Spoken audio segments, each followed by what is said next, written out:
Ένα νέο σφάλμα επιτρέπει να εγκαταστήσετε τα Windows 11 χωρίς το πλήθος ανεπιθύμητων προγραμμάτων bloatware.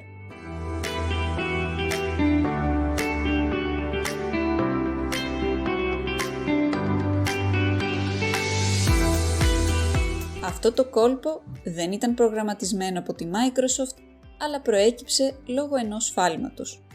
Κατά την εγκατάσταση των Windows 11 εμφανίζεται μια μπλε οθόνη με πολλές ερωτήσεις. Μπορείτε να επιλέξετε το πληκτρολόγιο, τις μεθόδους εισαγωγής και το νόμισμα μεταξύ άλλων. Σε αυτό το σημείο γίνεται και η επιλογή της περιοχής.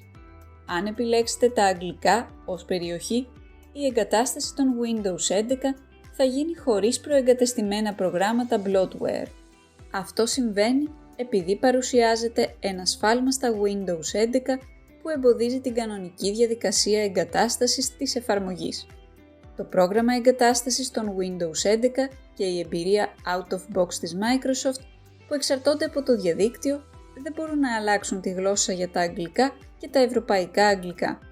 Λόγω του σφάλματος, ο υπολογιστής αντιμετωπίζει δυσκολίες στην επικοινωνία με τους διακομιστές κατά τη διάρκεια της εγκατάστασης των Windows 11, εάν η επιλεγμένη περιοχή είναι μία από αυτές τις δύο.